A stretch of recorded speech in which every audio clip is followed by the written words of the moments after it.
vai registrar o produto no sistema utilizando o código de barras da peça. No módulo Compras, clique sobre o menu Estoque, Produto, Cadastro de Produto.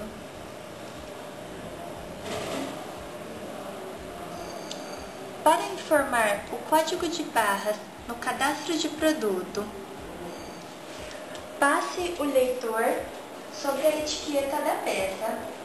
Em alguns modelos, é preciso pressionar o botão.